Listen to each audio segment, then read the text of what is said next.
శుభోదయం మిత్రులారా, వార్తా కథనాలపై విశ్లేషణ కార్యక్రమం టీజీటీవీ మార్నింగ్ న్యూస్ కు స్వాగతం. నేను మీ జల్లి సత్య.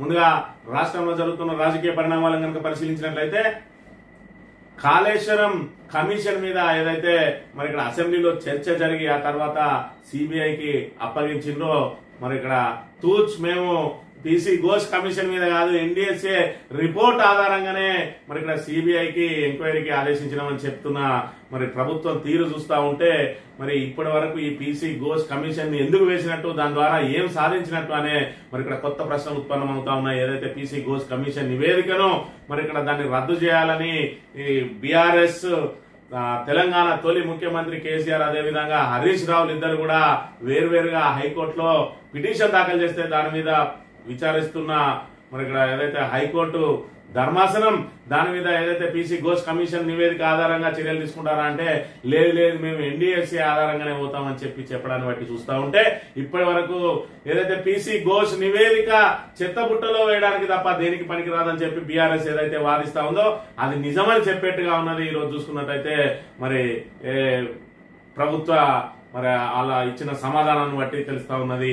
మరి ఇక్కడ పీసీ ఘోష్ నివేదిక కోర్టులో నిలబడదని తెలిసే హడావిడిగా దాన్ని అసెంబ్లీలో చర్చకు పెట్టి ఏ విధంగానైనా బదనాం చేయాలని చెప్పి ఒక కార్యక్రమం ఏదైతే రేవంత్ రెడ్డి ప్రభుత్వం చేపట్టిందో దానిలో భాగంగా ఇప్పుడు సిబిఐకి ఇచ్చింది కూడా ఎన్డీఎస్ఏ రిపోర్ట్ ఆధారంగా అంటా ఉన్నారు. అంటే పీసీ ఘోష్ నివేదికకు అసలు చట్టబద్ధత కాదు కదా, కనీసం దాన్ని ఆమోదించడానికి ప్రభుత్వమే సిద్ధంగా లేదని దీని ద్వారా తెల్లమైంది. నిజంగానే పీసీ ఘోష్ నివేదిక ఆధారంగానే సిబిఐకి మేము విచారణకు ఆదేశించామని బాజాప్తా చెప్పినట్టయితే దాని మీద హైకోర్టులోనే వాదనలు జరిగి అది పూర్తి స్థాయిలో ఏదైతే చట్టానికి లోబడి విచారణ జరగలేదు, సాక్షులుగా పిలిచి దోషులుగా చేసిన మరి సంఘటనలు చూసుకున్నట్టయితే వాళ్ళకి ఖచ్చితంగా దోషులుగా మరి ఇక్కడ నిర్ధారించే క్రమంలో వారికి తిరిగి నోటీసులు ఇచ్చి వాళ్ళు నిర్దోషిస్తాన్ని నిరూపించుకునే అవకాశం ఇవ్వాల్సిన కమిషన్ ఆ దిశగా పనిచేయలేదు కాబట్టి ఆ కమిషన్ రిపోర్టు కోర్టులో నిలబడదని కొత్త నాటకానికి తెరలేపింది. ఏది ఏమైనా తాము అనుకున్నది కేవలం కాళేశ్వరం మీద బురద జల్లడమే కాబట్టి అది ఏదో రకంగా పీసీ ఘోష్ కమిషన్ పక్కకు పెట్టైనా ఎన్డీఎస్ ఆధారంగానైనా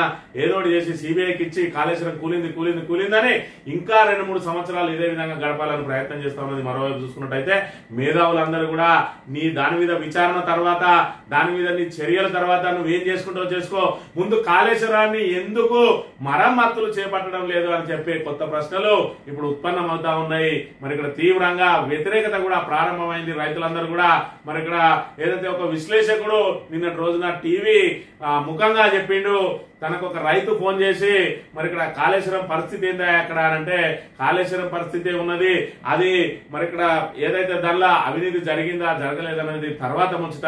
అందులో ఒక పిల్లర్ కుంగిపోతే 20 నెలల నుంచి దాన్నే పట్టుకొని వేలాడుతా ఉన్నారు. ఇప్పుడు మనం నాగలి దురుతా ఉంటే దానికి కట్టిన తాడు ఒకటి తెగిపోతే ఆ తాడు నేసింది ఎవరు, ఆ తాడును అమ్మింది ఎవరు, ఆ తాడులో నాణ్యత ఎంత, ఆ తాడును ఇక్కడ తీసుకొచ్చింది ఎంత, ఆ తాడును అమ్మితే వచ్చిన లాభాలు ఎంత అని చెప్పి దాని మీద విచారణ చేసుకుంటుంటామా, ఇంకో తాడు కట్టుకుని ముందుగాలైతే పొలం దున్నుకుంటామా?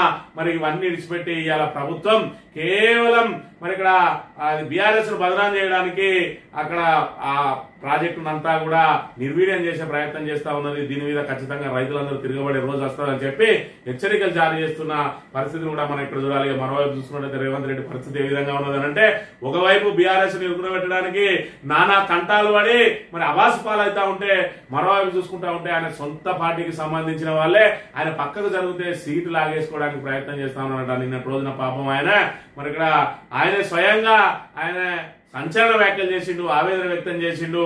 తాను కుర్చీలోంచి పక్కకు జరిగితే మరి ఇక్కడ ఏదైతే తాను ఎవరైనా దగ్గర తిస్తే వారం రోజుల దాకా సపడేకుంటానట, వారం తర్వాత తాను పక్కకు జరిగితే నువ్వు పక్కకుండా నేను సీట్లో కూర్చొని ఇదంతా చూసుకుంటా చెప్తా ఉన్నాడట. నిన్న రోజున ఆయన చెప్పిన మాటలు ఆయన వ్యాఖ్యల్లోనే ఒకసారి గమనించినట్టయితే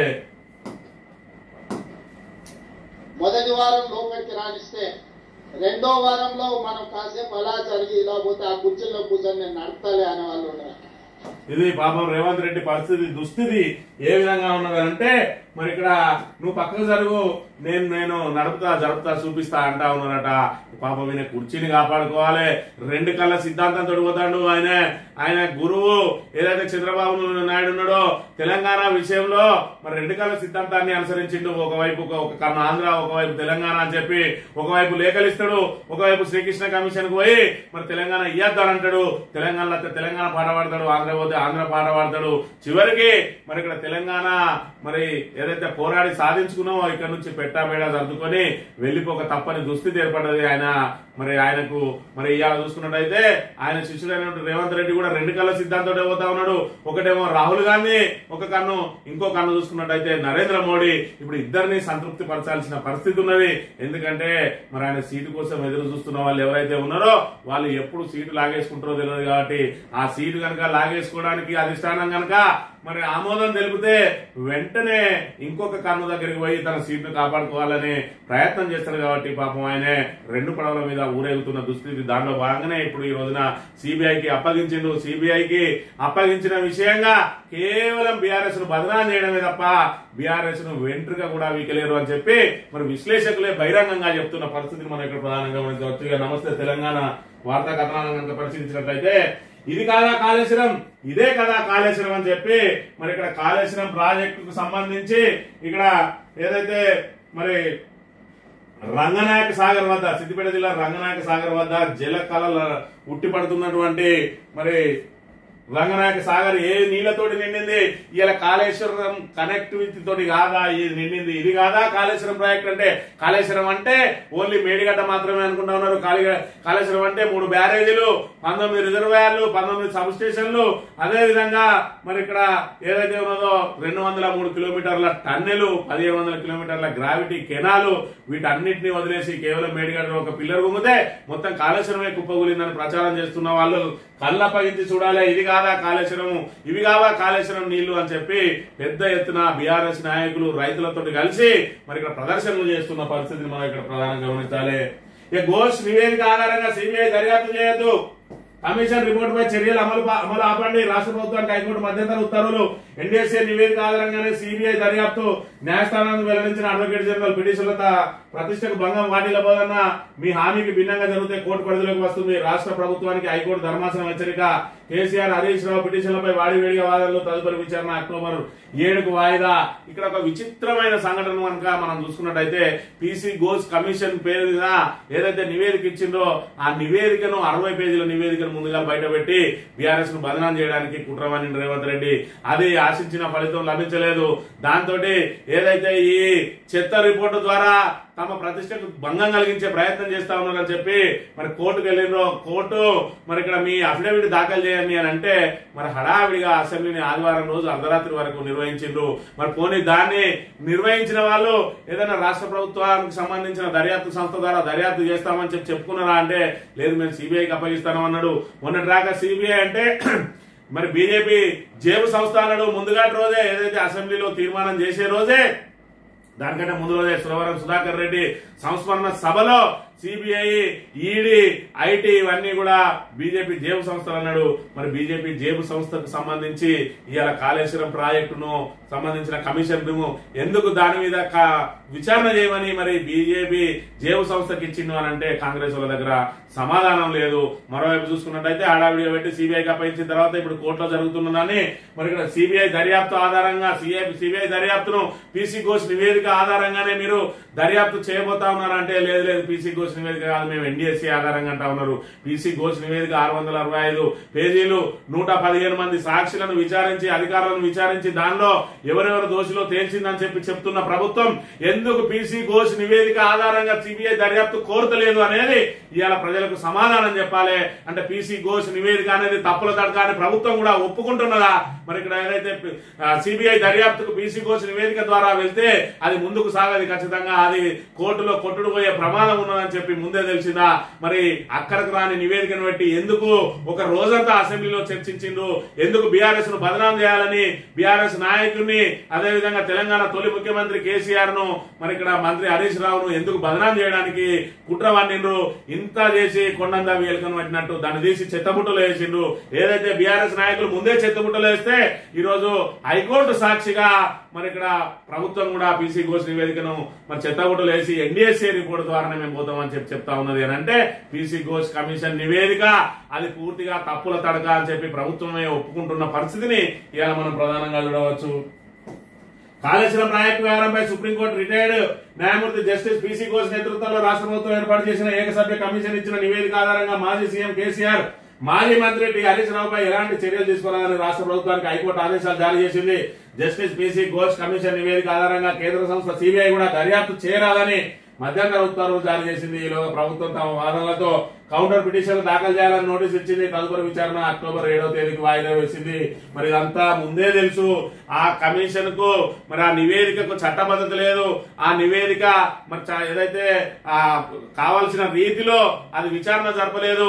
సాక్షులుగా పిలిచి దోషులుగా చేస్తే ఆ నివేదిక చెల్లుబాటు కాదు అని చెప్పి మరి వీళ్ళందరికీ ముందే తెలుసు. కాబట్టి హైకోర్టు కానీ సిబిఐకి రాసిన లేఖ ఏదైతే ఉన్నదో ఆ సిబిఐకి రాసిన లేఖలో కూడా ఎన్డీఎస్ఏ ఆధారంగానే విచారణ చేయమని చెప్పినామని చెప్పి ఇలా ఏజీ హైకోర్టు చెప్తా ఉన్నారంటే హైకోర్టు దీన్ని క్వాష్ చేస్తుందని ముందే తెలిసి కేవలం బదనాం చేయడానికి ఒక రోజంతా దాన్ని చర్చకు పెట్టిన వల్ల ఎలాంటి మరి ఇక్కడ సందేహం లేదనే విషయాన్ని మనం ఇక్కడ ప్రధానంగా గమనించాలి.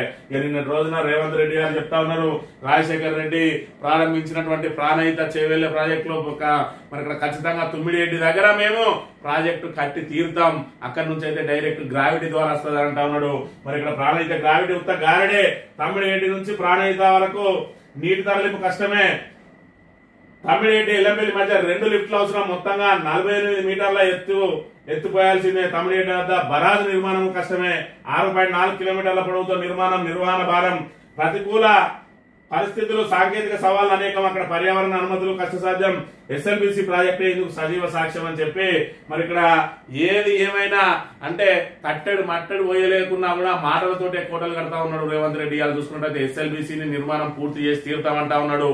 నిన్న ఎవరట్టుకున్నాడు ఎస్ఎల్బిసి తీర్మానం కనీసం దానికి సంబంధించిన సేఫ్టీ మెజర్స్ కూడా చూసుకోకుండా ఇలా 8 మంది సజీవ సమాధి కావడానికి కారణమైనరు. టీబీఎం మిషన్ అత్యంత విలువైనటువంటి టీబీఎం మిషన్ ని ఇలా ముక్కలుగా కోసి తీసుకొచ్చే మరి ఇక్కడ పరిస్థితిని తీసుకొచ్చిండ్రు. టీబీఎం బేరింగ్ మిషన్ కి బేరింగ్ల కోసమే సంవత్సరాలు ఆగిన పరిస్థితిని పెట్టుకుని ఇలా టీబీఎం మిషన్ మొత్తాన్ని పూర్తిగా ఖతం చేసిండ్రు. మరోవైపు చూసుకున్నట్టయితే అవతల నుంచి టీబీఎం మిషన్ రావాలంటే దానికి సంబంధించిన పార్ట్లు ఆల్రెడీ దీనికి వాడినట్ట. ఇప్పుడు ఆ పార్ట్లు రావాలంటే మళ్ళా నెలల తరబడి పట్టే అవకాశం ఉన్నది. ఈ లెక్కన వీళ్ళు మీటర్ కూడా అవ్వకముందే 8 మందిని సజీవ సమాధి చేసి టీబీఎం మిషన్ ని మరి నాశనం చేసిన వాళ్ళు ఇంకా మేము ఎస్ఎల్బిసిని కట్టి తీరుతామని చెప్పి ప్రగల్భాలు పలుకుతా ఉన్నాడు. దానికి తోడు తమ్మిడిరెడ్డి దగ్గర మళ్ళీ ప్రాజెక్టు కట్టి తీరుతారట. ఏదైతే కాళేశ్వరం ప్రాజెక్టు మరి ఇక్కడ ఏదైతే వండిన కుండ లాంటి దానిలోంచి మరి తీసి అన్నాన్ని సరఫరా చేయడం చేత కానీ రేవంత్ రెడ్డి ఇవాళ ఒక్క పిల్లర్ గుంగింది. ఆ ఒక్క బ్లాక్ ను మరమ్మతు చేయించడానికి 20 నెలలు తాత్సారం చేస్తున్నటువంటి రేవంత్ రెడ్డి తమ్మిడిరెడ్డి దగ్గర కడతాడట. మరి ఇక్కడ చూసుకున్నట్టయితే ఏదైతే మరి ఇక్కడ జీతాలు ఇవ్వడానికి పైసలు లేవు. ఇచ్చిన 6 గ్యారంటీల్లో భాగంగా ప్రతి మహిళకు ఏదైతే 2500 ఇస్తా అని చెప్పిండో ఆ 2500 గతి లేదు. మరి ఇక్కడ మహిళలకు ఏదైతే ఆ కళ్యాణ లక్ష్మి ఆడబిడ్డలకు తులం బంగారం ఇస్తా అన్నాడు, పెన్షనర్లకు 4000 ఇస్తా అన్నాడు. ఇవి అతి గతి లేవు గానీ ఇంకా కొత్తగా ప్రాజెక్టులు కడతాడట. మరి నిన్నటి రోజున ఎంబీటీ మరి అధినేత ఒక మాట చెప్పిండు, ఇలా కేసీఆర్ అనంటే ఆయన చేసిన అభివృద్ధిలో కాంగ్రెస్ వాళ్లకు మరి అది పైసా వంతు కూడా చేయలేరు. సెక్రటరియట్ అదైతే ఇంటిగ్రేటెడ్ బిల్డింగ్లు కట్టిందో అలాంటి బిల్డింగ్లు కట్టడం మాట దేవుడెరుగు. కనీసం వాళ్ళకి పెయింట్లు కూడా వేయలేరు. ఈ ముఖ్యమంత్రి మంత్రులు కలిసి కనీసం వాటికి పెయింట్లు కూడా వేయలేరు ఖర్చు పెట్టి. నేను ఛాలెంజ్ చేస్తున్నా అని చెప్పి నిన్నటి రోజున ఆయన మాట్లాడిన మాటలు సోషల్ మీడియాలో వైరల్ గా మారినాయి. పెయింట్లు కూడా వేయలేని వాళ్ళు ఇవాళ మేము ప్రాజెక్టులు కడతామని గప్పాలు కొడతాను. 20 నెలల నుంచి ఏం ప్రాజెక్టు కట్టిండు, ఏం పెండింగ్ ప్రాజెక్టు పూర్తి చేసిండు ఒకసారి ప్రజలు గమనించాలి. 6 గ్యారంటీలు అమలైనయా, 420 హామీలు అమలైనయా, కనీసం కేసీఆర్ హయాంలో జరుగుతున్నటువంటి సంక్షేమ పథకాలు మరి కొనసాగుతా ఉన్నాయా? రైతు బంధు మరి ఇక్కడ రామ్ పెట్టిండు. ఏదైతే దాన్ని రైతు భరోసా అన్నాడు, 15,000 అన్నాడు, 12,000 కుదించిండు, 2 విడతలు ఎగ్గొట్టిండు, 1 విడత ఇచ్చిండు. అది కూడా ఏదైతే కేసీఆర్ ఓట్లప్పుడు ఇస్తే కేసీఆర్ నాట్లప్పుడు ఇస్తే ఓట్లప్పుడు ఇస్తా ఉన్నాడు. ఆ ఓట్లు స్థానిక సంస్థలు వస్తాయనుకుని మొన్న ఇచ్చిండు, స్థానిక సంస్థలను అట్టే పెట్టిండు. ఇప్పుడు 42% రిజర్వేషన్ పేరుతోటి కొత్తగా జీవో తెస్తామని చెప్పి డ్రామాలు ఆడుతా ఉన్న పరిస్థితి మనం చూడాలి. మరి దళిత బంధుకు రామ్ అన్నాడు, బీసీ బంధును బొందబెట్టిండు. ఇవాళ చూసుకుంటే కేసీఆర్ కిట్టు ఏమైపోయింది? ఆడబిడ్డలకు మరి ఇక్కడ ఏదైతే మగపిల్లవాడు పెట్టినా ఆడపిల్ల పెట్టినా కేసీఆర్ కిట్ ఇచ్చి 12,000 13,000 ఇచ్చి ఇవాళ ఏదైతే ఆపరేషన్లు లేకుండా ప్రభుత్వ ఆసుపత్రులలో ఏదైతే ప్రసవాలను ప్రోత్సహించిండు కేసీఆర్ గారు. అదే విధంగా చూసుకున్నట్టయితే మరి ఇక్కడ పౌష్టికాహారం బాలింతలకు పౌష్టికాహారం ఇచ్చిన పరిస్థితి. ఇవన్నీ కూడా మాయమైపోయిన పరిస్థితి ఉన్నది. ఇలా మరోవైపు చూసుకున్నట్టయితే రాను రాను రైతు భరోసా పూర్తి స్థాయిలో మాయం కాబోతా ఉన్నది, రైతు బీమా మాయం కాబోతా ఉన్నది. మరి ఇక్కడ ఆ పెన్షన్లు మరి ఇక్కడ ఏదైతే కాంగ్రెస్ హయాంలో 200 రూపాయలు ఉంటే కేసీఆర్ దాన్ని 2000 పెంచిన ఘనత కేసీఆర్ది. ఇవాళ కాంగ్రెస్ ప్రభుత్వం మేము రాగానే 4000 చేస్తామని చెప్పి ఇప్పటి వరకు 4 రూపాయలు కూడా పెంచలేదు. సరికదా 2016 మరి ఇక్కడ కేసీఆర్ ఇస్తే మీది 16 రూపాయలకు కోత పెట్టింది కాంగ్రెస్ ప్రభుత్వం అనే విషయాన్ని మనం ఇక్కడ ప్రధానంగా గమనించాలి. నేను కొంచెం జరిగితే కుర్చీలో కూర్చునే వాళ్ళు రెడీగా ఉన్నారు, నేనే నడతలే జరుగునే వాళ్ళు సిద్ధంగా ఉన్నారు. సీఎం కుర్చీపై రేవంత్ రెడ్డి సంచలన వ్యాఖ్యలు. తమ్మిడియాటిని కట్టి తీరుతామన్న ముఖ్యమంత్రి ఎరువుల వాడకాన్ని తగ్గించాలని పిలుపు. ఇలా ఎరువుల కోసం రైతులు ఏ విధంగా నానా తంటాలు పడతా ఉన్నారు, ఆఖరికి వస్తే ఎరువులు సరఫరా చేయలేని ముఖ్యమంత్రి తన అసమర్థతను ఈ విధంగా వెళ్ళగలుగుతా ఉన్నాడు. ఎరువుల వాడకాన్ని తగ్గించాలట.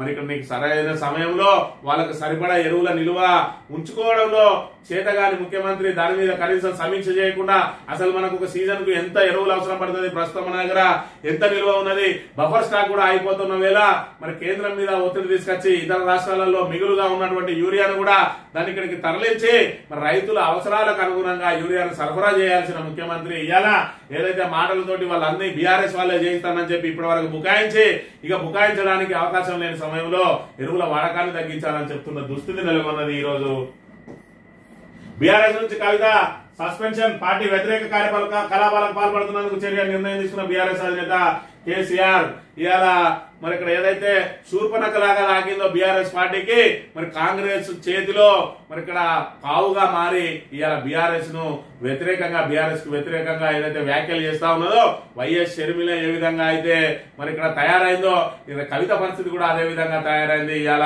మరి ఇక్కడ అదృష్టం ఏంటంటే కేవలం 2 సంవత్సరాల్లోనే ఆమె నైజం బయటపడ్డది కాబట్టి సరిపోయింది. ఎలక్షన్ల ముందు అయితే ఎంతో కొంత మరి ప్రభావం ఉండేది. మరి ఇక్కడ చూస్తున్నట్టయితే ఇంకో 2 రోజులు కవిత గురించి మాట్లాడతారు. ఆ కవిత ఆ తర్వాత ఎమ్మెల్సీ కూడా రాజీనామా చేస్తా అంటుంది. మరి బ్రహ్మాండంగా ఆ ఎమ్మెల్సీ కూడా రాజీనామా చేస్తే పూర్తి స్థాయిలో మరి ఇక్కడ కవిత ఆమె చాప్టర్ క్లోజ్ అయిపోతుంది. కేవలం కేసీఆర్ బిడ్డగా మరి ఇక్కడ ఆమె గుర్తింపు ఉన్నది తప్ప కల్వకుంట్ల కవిత అని సెపరేట్ ఏదో జాగృతి సంస్థ పెట్టి పోరాటం చేసింది కాదు. మరి ఇక్కడ చూసుకున్నట్టయితే కేవలం కేసీఆర్ టీఆర్ఎస్ కు అనుబంధంగా ఉన్నది కాబట్టి టీఆర్ఎస్ శ్రేణులందరూ కూడా మరి వాళ్ళ భుజాల మీద మోస్తే ఇవాళ కవిత అనే పేరు రాష్ట్ర వ్యాప్తంగా తెలిసిపోయింది. మరి ఇక్కడ ఏదైతే వాళ్ళ భుజాల మీద నుంచి బీఆర్ఎస్ నాయకులు కార్యకర్తలు ఒకసారి దించేస్తే మరి కవిత అనే పేరే మరి ఇక్కడ కనబడకుండా పోతుందని మరి రాబోయే రోజులలో తెలుస్తుంది. ఇవాళ వైఎస్ షర్మిల పరిస్థితి ఏ విధంగా అయితే తయారైందో ఏదైతే కవిత పరిస్థితి కూడా అంతకంటే అధ్వానంగా తయారు కాబోతా ఉన్నదనే విషయాన్ని మనం ఇక్కడ గమనించాలి. బిడ్డ కన్నా పార్టీనే ముఖ్యం. కేసీఆర్ కు ప్రజలే కుటుంబం మరోసారి రుజువైంది. కేటీఆర్ హరీష్ రావు ఇద్దరు ఆయనకు 2 భుజాలు, పార్టీ ఉంటే ఎంత పోతే ఎంత అని మాట్లాడొచ్చా. కవిత సస్పెన్షన్ ను స్వాగతించిన సత్యవతి మిగతా మహిళా నేతలు మరి ఏదైతే మరి ఇక్కడ బిడ్డ కన్నా పార్టీనే ముఖ్యం. ఇక్కడ నిర్ణయం తీసుకున్న కేసీఆర్ ఏదైతే నిర్ణయం తీసుకున్నారో ఇప్పటి వరకు కుటుంబ పార్టీ అని చెప్పి విమర్శలు చేసిన వాళ్ళు ఇప్పటికీ కనువిప్పు కలగాలి. నాకు కుటుంబం కంటే ప్రజలే ముఖ్యం, నా కార్యకర్తలే ముఖ్యం అని చెప్పి సొంత బిడ్డనే పార్టీ నుంచి సస్పెండ్ చేసిండు. పార్టీకి వ్యతిరేకంగా మాట్లాడితే నా వాళ్ళైనా పరాయి వాళ్ళైనా ఎవరైనా నాకు ఒక్కటే, నా కుటుంబం అంటే ఏదైతే బీఆర్ఎస్ కు సంబంధించిన 60 లక్షల సభ్యత్వం కలిగిన వాళ్ళందరూ కూడా నా కుటుంబ సభ్యులే. నాకు ఏదైతే కేటీఆర్ ఎంతో, హరీష్ రావు ఎంతో, కవిత ఎంతో, కార్యకర్త కూడా అంతే అని చెప్పి మరోసారి నిరూపించిండు నిన్నటి రోజున. మరి కేసీఆర్ పార్టీ ఉంటే ఎంత పోతే ఎంత అని చెప్పి ఏదైతే వ్యాఖ్యలు చేసిందో మరి ఇక్కడ ఏదైతే కవిత మరి నువ్వుంటే ఎంత పోతే ఎంత అని చెప్పి ఇవాళ పార్టీనే ఆమెను సస్పెండ్ చేసింది అని అంటే పార్టీకి కార్యకర్తలే బలం. పార్టీ అంటే కేసీఆర్, కుటుంబం అంటే బీఆర్ఎస్ కార్యకర్తలే మరి ఇక్కడ కుటుంబం అని చెప్పి మరొకసారి తేటతెల్లమైన విషయాన్ని మనం ఇక్కడ ప్రధానంగా చూడవచ్చు. కాళేశ్వరం కోసమే గేట్లు ఓపెన్, సిబిఐకి అనుమతి, ఒక్క కేసులోనే నిషేధం సడలిస్తూ ఉత్తర్వులు జారీ చేసిన రాష్ట్ర ప్రభుత్వం. జీవో 51 సవరించి జీవో 104 ద్వారా అనుమతి. మిగతా విషయాల్లో రాష్ట్రంలోకి సిబిఐపై ప్రవేశం నిషేధం. ఒత్తిడి ఉంటేనే కాళేశ్వరంపై దర్యాప్తు చేపట్టే అవకాశం. ఒకవేళ స్వీకరిస్తే మోడీ రేవంత్ బంధం బయటపడట్లే. మరి ఇక్కడ చూసుకున్నట్టయితే గతంలో ఏదైతే ప్రతిపక్షాలన్నీ కూడా ఆరోపణలు చేస్తా ఉన్న సిబిఐ అనేది మరి జేబు సంస్థ మరి బీజేపీకి అని చెప్పి దాంతో మరి ఇక్కడ ఎవరైతే బీజేపీ ఇతర రాష్ట్రాలు ఉన్నాయో అవన్నీ కూడా సిబిఐ తమ రాష్ట్రంలో ఎంటర్ కాకుండా జీవోలు తీసుకొచ్చినాయి. అందులో భాగంగానే కేసీఆర్ కూడా జీవో తీసుకొచ్చిండు 2022లో. మరి ఇక్కడ సిబిఐని రాష్ట్ర ప్రభుత్వం అనుమతి లేకుండా రాష్ట్రంలో దానికి నిషేధం విధిస్తే ఇవాళ రేవంత్ రెడ్డి ఇప్పుడు 20 నెలల పాటు అదే నిషేధాన్ని కొనసాగిస్తూ వస్తున్నాడు. మరి ఇక్కడ కాళేశ్వరం మీద మాత్రం జీవోను సడలించిండు, అది కూడా ఆ ఒక్క విషయంలో మాత్రమే. ఇంకా దేనిలో కూడా సిబిఐ రావడానికి వీల్లేదు, కానీ ఒక్క కాళేశ్వరం విషయంలో మాత్రం సిబిఐ రావచ్చు అని చెప్పి ఆ సిబిఐకి లేఖ రాసిండు. మరోవైపు చూసుకున్నట్టయితే సిబిఐ ఆ విచారణ చేపట్టాలంటే ఖచ్చితంగా కేంద్ర ప్రభుత్వం అనుమతి తప్పనిసరి. మరి ఇక్కడ కేంద్ర ప్రభుత్వం అనుమతి ఇవ్వాలంటే ఖచ్చితంగా మరి ఏదైతే అనుమతి ఇచ్చినట్టయితే రేవంత్ రెడ్డి మోడీల బంధం బయటపడుతుంది, వాళ్ళ అక్రమ కలయిక బయటపడుతుంది. రేవంత్ రెడ్డి మరి ఇలా ఏదైతే సిబిఐకి అప్పచెప్పిండో మరి వాళ్ళ నాయకుడు రాహుల్ గాంధీ నిత్యం సిబిఐని మరి ఇక్కడ విమర్శిస్తూ వస్తా ఉంటాడు, ఈడీని విమర్శిస్తూ వస్తా ఉంటాడు, ఐటీని విమర్శిస్తూ వస్తా ఉంటాడు. మరి ఈయన ఎట్లా సిబిఐని నమ్మిండు అంటే ఈయన రెండు కళ్ళ సిద్ధాంతం ఏ విధంగా ఉన్నది, ఇటు మోడీని కాపాడుకోవాలి, ఇటు రాహుల్ గాంధీని కాపాడుకోవాలి, రెండు పడవల మీద ఊరేగాలి, ఎవరు చేయించినా కూడా ఇంకోలు చేయబట్టుకొని బయటపడచ్చు అని చెప్పి మరి ఇక్కడ ఏదైతే రెండు కాల సిద్ధాంతంతో ముందుకు పోతున్న పరిస్థితిని మనం ఇక్కడ ప్రధానంగా చూడాలి. పిఆర్సీ ప్రకటన లేదు, సిపిఎస్ ఊసేలేదు, సర్కార్తో చర్చల్లో ప్రస్తావనకు రాని కరువు భత్యం, నెలకు 700 కోట్ల చొప్పున పెండింగ్ బిల్లు క్లియర్, త్వరలో ఎన్నికల మంజూరుకు విధి విధానాలు హామీలపై రాష్ట్ర ప్రభుత్వం రాసిస్తేనే నమ్ముదాం, ఉద్యోగ జేఏసీ స్పష్టీకరణ కార్యాచరణ వాయిదా అని చెప్పి ఉద్యోగ జేఏసీ ఏదైతే మరి సమరశంకం మోగించడానికి ప్రయత్నం చేసిందో నిన్న రోజున వాళ్ళతో చర్చలు చేసినట్ట. కాకపోతే మరి ఇక్కడ పిఆర్సీకి సంబంధించిన ప్రకటన గానీ సిపిఎస్ కి సంబంధించిన ప్రకటన గానీ ఏది రాలేదు. మరి ఏదైతే కంట్రిబ్యూషన్ పెన్షన్ రద్దు చేయాలి, ఖచ్చితంగా పెన్షన్ అనేది ఉద్యోగస్తుని హక్కు అని చెప్పి వాళ్ళు పోరాటం చేయడానికి సిద్ధమైతా ఉన్నారో దాని మీద ఏది రాలేదు. ఇప్పటి వరకు బిల్లులకు మాత్రం పెండింగ్ బిల్లు 700 కోట్ల చొప్పున మరి రిలీజ్ చేస్తామని ఒక హామీ ఇచ్చిన పరిస్థితిని మనం ఇక్కడ ప్రధానంగా గమనించాలి. ఇక్కడ చూస్తే ఇక మోడీ చేతికి రేవంత్ అధికారం, రాష్ట్ర ప్రభుత్వం అధికారాన్ని కేంద్రానికి అప్పగిస్తున్న రేవంత్. మొన్న గొర్రెల పథకం నేడు కాళేశ్వరం, సీఎం రేవంత్ నిర్ణయంపై కాంగ్రెస్ నేతల్లో విస్మయం, అన్ని కేంద్రానికి ఇస్తే రాష్ట్ర ప్రభుత్వం ఎందుకనే ప్రశ్నలు, బీఆర్ఎస్ కేసీఆర్ హరీష్ ను బదనాం చేసేందుకే సిబిఐ విచారణకు అప్పగిస్తున్నారనే విమర్శల వెల్లువా అని చెప్పి మరి ఇక్కడ పీసీ ఘోష్ కమిషన్ నివేదికకు సంబంధించి నేరుగా దాంతో మరి చర్య తీసుకునే అవకాశం లేకున్నప్పటికీ మరి రాష్ట్ర దర్యాప్తు సంస్థల నుంచి మరి సిట్ గానీ లేదంటే ఏసీబీ గానీ అప్పచెప్పి దాని మీద విచారణ చేయమని చెప్పవచ్చు. కాకపోతే అది పూర్తి డొల్లా కాదు, కోర్టుకు పోతే ఒకటి కొట్టుడు పోతుంది. కాబట్టి దాన్ని సిబిఐకి ఇచ్చి మరి ఓ ప్రయత్నం చేయాలని చెప్పి రేవంత్ రెడ్డి చేస్తే అసలు నీ చేతిలో ఉన్న అధికారాన్ని మోడీ చేతిలో ఎందుకు పెడుతున్నావు అని చెప్పి ఇక్కడ సీనియర్ కాంగ్రెస్ నాయకులందరూ కూడా మరి ఆయన చర్యలను వ్యతిరేకిస్తున్న పరిస్థితి. మన దగ్గర దర్యాప్తు సంస్థలు ఉన్నాయి, ఒకవైపు చూసుకున్నట్లయితే సిబిఐ బీజేపీ జేబు సంస్థ అని చెప్పి మనమే చెప్తా ఉన్నాం. మరి ఆ జేబు సంస్థకు మన రాష్ట్రానికి సంబంధించిన సమస్యలను ఎందుకు అప్పగిస్తా ఉన్నావు, మోడీ చేతికి ఎందుకు అధికారం ఇస్తా ఉన్నావు, నీ చేతిలో ఉన్న అధికారాన్ని అని చెప్పి మరి ఆయన అంతా కూడా మరి ఏదైతే అనుమానంతో చూస్తున్న పరిస్థితులు నెలకొన్నాయి.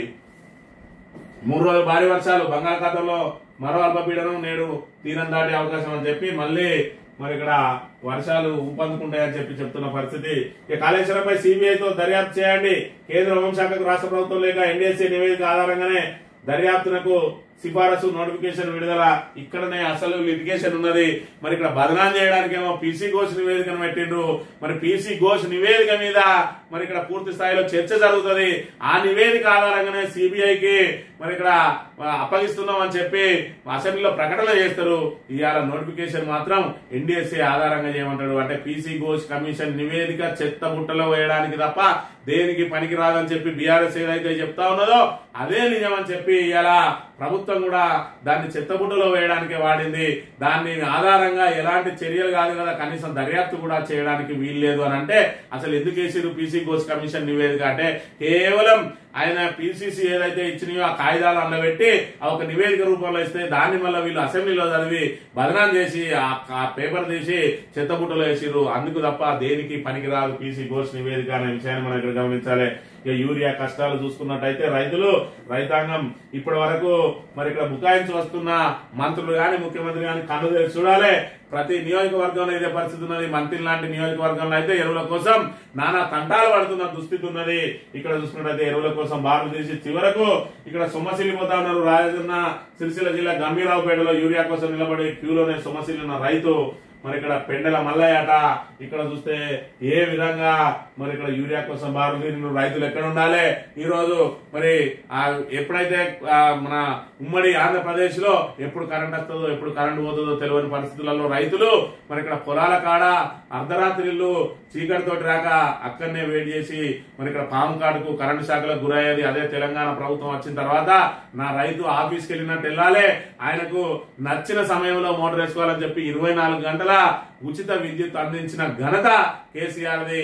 ఆ తర్వాత రైతు అనంటేనే మరి ఇక్కడ గల్లా ఎగిరేసుకుంటా వ్యవసాయం చేయాలని చెప్పి ఆయనకు అన్ని అనుకూలంగా విత్తనాలు అయితేంది, యూరియా అయితేంది, కరెంట్ అయితేంది, సాగునీళ్ళు అయితేంది అన్నింటినీ అందుబాటులోకి తీసుకొచ్చి రైతు అమ్ముకోవడానికి కూడా మరి వేతనం పడకూడదని చెప్పి పండించిన ప్రతి గింజను మద్దతు ధరతోటి కొనుగోలు చేస్తే ఇవాళ చూసుకున్నట్టయితే రైతులు మళ్ళీ రోడ్ల మీద పడేసి చెప్పుల లైన్లు, చెప్పులు క్యూలో పెట్టి మరి బండలు క్యూలో పెట్టి పాస్ పుస్తకాలు క్యూలో పెట్టి ఆనాటి రోజులను తీసుకుని వచ్చి ఇవాళ యూరియా కోసం మరి కరెంటు కోసం అదే విధంగా సాగునీటి కోసం చివరకు పండించిన పంటను అమ్ముకోవడం కోసం మరి ఇక్కడ పడిగాపులు కాయాల్సిన దుస్థితిని తీసుకుని వచ్చింది ఇలా కాంగ్రెస్ ప్రభుత్వం అనే విషయాన్ని మనం ఇక్కడ ప్రధానంగా గమనించాలి.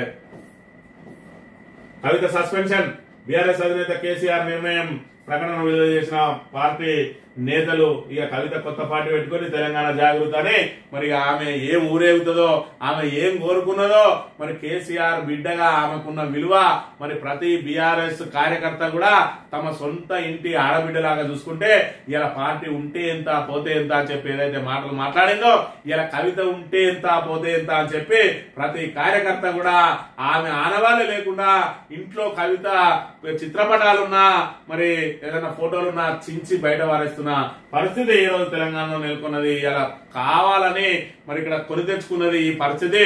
ఆఖరికి మరి ఇక్కడ రామాయణంలో శూర్పణఖలాగా తయారైంది కవిత పరిస్థితి అనే విషయాన్ని మనం ఇక్కడ ప్రధానంగా గమనించాలి. సుప్రీమే సర్వోన్నతం, రాష్ట్రపతితో రగడపై సీజీఐ ధర్మాసనం కీలక వ్యాఖ్యలు, న్యాయం కోసం ఏ ఆదేశాలైనా ఇస్తాం, అవసరమైతే చట్టాలను పక్కన పెడతాం, రాష్ట్రపతి లేక భక్తులు రాజకీయ వివాదమే అయినా సమాధానం ఇచ్చి తీరుతామంటున్న సీజీఐ.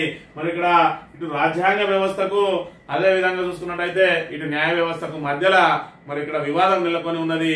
ఇక్కడ ఎవరి అధికారాలు ఎక్కువ అనే దానిలో మరి ఇక్కడ రాష్ట్రపతికి అధికారాలు ఎక్కువ ఉంటాయా లేదంటే న్యాయ వ్యవస్థకు మరి అధికారాలు ఎక్కువ ఉంటాయా అంటే రెండు వేరు సంస్థలు, ఒకరి అధికారాలలో ఇంకోరు వేలు పెట్టద్దని చెప్పి ఇప్పటి వరకు ఉన్నప్పటికీ కూడా మరి క్లిష్టమైన సమస్యలు వచ్చినప్పుడు ఎవరో ఒకరు కలగజేసుకుని దానికి పూర్తి స్థాయిలో మరి ఇక్కడ సమాధానం చెప్పాల్సిన అవసరం ఉంటది, దానికి తీర్పు చెప్పాల్సిన అవసరం ఉంటది.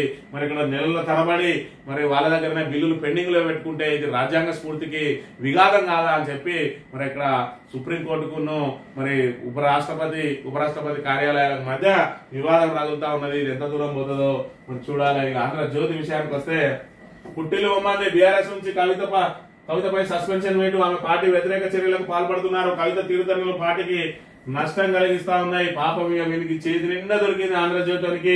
ఇక కవితను అడ్డం పెట్టుకొని ఇక వీని విషం కక్కడానికి ఇక నోటికి వచ్చిన రాతలు రాయడానికి, కవిత నోటి నుంచి చిన్న మాట వెళ్తే పెద్ద బ్యానర్ ఐటమ్ రాయడానికి ఇక ఈ 3 ఏళ్ల పాటు వీనికి ఆడిందే ఆట పాడిందే పాట ఇక పూర్తి స్థాయిలో వీడు విషం కక్కడానికి అన్ని రకాల వనరులు దొరికినట్టయింది ఆంధ్రజ్యోతికి అనే విషయాన్ని మనం ఇక్కడ గమనించాలి. ప్రాణహిత గట్టి తీరుతాం, వైఎస్ హయాంలో చేపట్టిన ప్రాజెక్టులను పూర్తి చేస్తాం, తమ్మిడిహెట్టి బ్యారేజ్ ఎస్ఎల్బిసి టన్నల్ నిర్మిస్తాం. ఈ రెండిట్లలో తమ్మిడిహెట్టి దగ్గర ఆయన బ్యారేజ్ కట్టి ఆ బ్యారేజ్ పూర్తి చేసి కాళేశ్వరానికి కనెక్టివిటీ ఇచ్చి అదేవిధంగా ఎస్ఎల్బిసిని పూర్తి చేసి మరి ఇక్కడ నల్గొండ జిల్లాకు నీళ్లు కనుక తీసుకొచ్చినట్టయితే కాంగ్రెస్ ను జనం మరి ఇక్కడ నెత్తలు పెట్టుకొని తిరుగుతారు. నోటి మాటలతోటి కాదు, ఇవాళ ఖచ్చితంగా ప్రాణహిత ఏదైతే ఉన్నదో దాని మీద తమ్మిడిహెట్టి దగ్గర ఆయన బ్యారేజ్ కట్టి చూపించాలి. అదే విధంగా ఇవాళ ఎస్ఎల్బిసి దగ్గర కూడా ఎస్ఎల్బిసి మరి ఇక్కడ ప్రాజెక్టు నిర్మాణం పూర్తి చేసి చూపించాలి. అప్పుడు రేవంత్ రెడ్డి మరి ఇక్కడ మాటల ముఖ్యమంత్రి చేతల ముఖ్యమంత్రి మాటలు మాట్లాడినంత ఈజీ కాదు ప్రాజెక్టులు కట్టడం అంటే.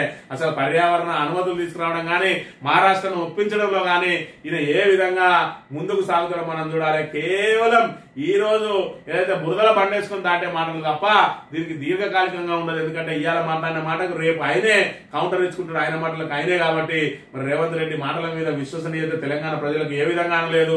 ఈయన ఎస్ఎల్బిసి కడతారన్నా మరి దాన్ని పూర్తి చేస్తాడన్నా నమ్మే పరిస్థితి లేదు, ఈయన తమ్మిడిహెట్టి కడతారన్నా మరి పరిస్థితి లేదు. ఎందుకంటే కాళేశ్వరం ఏదైతే బృహత్తరమైన ప్రాజెక్టు ఇలా గోదావరిని మరి నిండుకుండలా ఉంచే ప్రాజెక్టు కేవలం ఆ పిల్లర్ ను మరమ్మతు చేస్తే సరిపోతే దానికి రూపాయి ఖర్చు లేకుండా నిర్మాణ సంస్థ తామే ఖర్చు భరిస్తామన్నా కూడా దాన్ని కట్టనీయకుండా కేవలం ఇలా బీఆర్ఎస్ ను బదనాం చేయడానికి, బీఆర్ఎస్ మీద బురద జరగడానికి, ఇలా రాజకీయంగా ప్రయోజనం పొందడానికి రైతుల పంట పొలాలను ఇక్కడ ఫనంగా పెడతా ఉన్నాడు. మన తెలంగాణ ప్రజల తాగునీటి అవసరాలను కూడా ఫనంగా పెడతా ఉన్నాడు రేవంత్ రెడ్డి అనే విషయాన్ని మనం ఇక్కడ ప్రధానంగా చూడవచ్చు. ఈనాడు దినపత్రిక విషయానికి వస్తే ఆర్థిక సవాళ్లు తగ్గేదేలే. ఏప్రిల్ జూన్ లో 7.8% వృద్ధి సాధించాం. సెమీ కండక్టర్ ప్రాజెక్టులో 1,58,000 కోట్లు. సెమీకాన్ ఇండియా సదస్సులో ప్రధానమైన తొలి దేశీయ తయారీ చిప్ ఆవిష్కరణ అని చెప్పి మరి ఇక్కడ చూసుకున్నట్లయితే త్వరలోనే భారత్ ప్రపంచంలో 3వ అతిపెద్ద ఆర్థిక వ్యవస్థగా అవతరించనున్నదని ప్రధాని నరేంద్ర మోడీ ధీమా వ్యక్తం చేశారు. భారత్ అన్ని రంగాల్లో శరవేగంగా అభివృద్ధి చెందుతుందని చెప్పి మరి ఇక్కడ మేక్ ఇన్ ఇండియా తొలి బిట్ చిప్ నట అంటే పూర్తి స్థాయిలో మనం ఏదైతే మన దగ్గర వనరులు మరి పుష్కలంగా ఉన్నాయి, అదే విధంగా మేధో సంపత్తి పుష్కలంగా ఉన్నది, కానీ రెండింటిని అనుసంధానం చేసే ప్రక్రియనే మన దగ్గర లేదు. ఇలా ప్రపంచ ప్రఖ్యాతిగాంచిన మరి ఇక్కడ సంస్థలు అన్నిటి కూడా సీఈఓలుగా మన భారతదేశానికి సంబంధించిన వాళ్ళే ఉన్నారు. మరి వాళ్ళే ఇక్కడ మనమే ఎందుకు ఇవి చేయలేము అని అంటే మరి ఏదైతే తెలివి ఉన్న దగ్గర వనరు లేవు, వనరు ఉన్న దగ్గర తెలివి లేదు, రెండింటిని అనుసంధానం చేసే ప్రక్రియ లేదు, దానికి సంబంధించిన మరి ఇక్కడ పూర్తి స్థాయిలో వసతులు లేవు. వీటన్నిటి కనుక మనం సమృద్ధిగా సమకూర్చుకున్న రోజున ఇవాళ ప్రపంచాన్ని శాసించే స్థాయిలో మరి ఇక్కడ భారతదేశంలో మేధావులు ఉన్నారు. ఇవాళ ప్రపంచాన్ని నడిపించే దానిలో అత్యధికంగా ఏదైతే భారతదేశానికి సంబంధించిన మేధావులే ఈరోజు ప్రపంచాన్ని నడిపిస్తున్నారు అన్న దానిలో ఎలాంటి మరి అతిశయోక్తి లేదనే విషయాన్ని మనం ఇక్కడ ప్రధానంగా గమనించాలి. కవితపై వేటుకు సంబంధించిన వార్త అన్ని ప్రధాన పక్షాలు కూడా మరి ఇక్కడ ప్రచురించిన జస్టిస్ ఘోష్ నివేదిక ఆధారంగా చర్యలు వద్దు అని చెప్పి ఒకవైపు హైకోర్టు చెప్తా ఉన్నది. హైకోర్టు చెప్పే లోపే మేము ఆ దర్యాప్తును లెక్కలోకే తీసుకుంటలేమని చెప్పి వీళ్ళు ఆల్రెడీ మేము తీసిన జీవో కూడా చూడండి అని చెప్పి నిన్నటి రోజున మరి గవర్నమెంట్ ప్రాసిక్యూటర్ అక్కడ మరి జడ్జి ముందు ఉంచడం జరిగింది. దానిలో ఎన్డీఎస్ఏ నివేదిక ఆధారంగానే అన్నారు. దీనికి పీసీ ఘోష్ కమిషన్ ను చెత్తబుట్టలో ఇవాళ బీఆర్ఎస్ వేస్తే మరి ఇక్కడ ఏదైతే నిన్నటి రోజున మరి చర్చ సందర్భంగా చెత్తబుట్టలో ఏదైతే వేసిరో చింపి ఏదైతే బయట వారేసినో ఇవాళ కాంగ్రెస్ ప్రభుత్వం కూడా అదే పని చేసింది. దాన్ని కేవలం మేము మరి ఇక్కడ బీఆర్ఎస్ మీద బురద జల్లడానికే వాడుకుంటాం తప్ప దాన్ని మేము ఖచ్చితంగా దాంతో ముందరకు పోతే అది ఉత్తగానే క్వాష్ అయిపోద్ది. ఆ విషయం మాకు తెలుసు. అందుకని మేము కూడా చింపి చెత్తబుట్టలు నేస్తామని చెప్పి రేవంత్ రెడ్డి సర్కార్ తీసి చెత్తబుట్టలో వేసింది. మరి ఇక్కడ ఇవాళ కేవలం ఎన్డీఎస్ఏ రిపోర్ట్ ఆధారంగానే దర్యాప్తు జరగబోతా ఉన్నదట. ఆ దర్యాప్తు నీళ్ళలో నిలబెట్టి నోట్లో పెట్టుకున్నట్టే గానీ ముందుగా అయితే ప్రాజెక్టును మరమ్మతు చేయని చెప్పి మరి ఇక్కడ రైతులు రేపటి రోజున ఉద్యోగ బాట పట్టే ప్రమాదం ఉన్నది. ఇప్పటికైనా మంత్రులు మరి ఇక్కడ కన్ను తెరవకపోతే వాళ్ళు తోడుకున్న పొందలు వాళ్ళే పడతారని చెప్పి తెలియజేస్తూ ఇది ఈ రోజు మార్నింగ్ న్యూస్. తిరిగే వెళ్దాం. Thank you very much.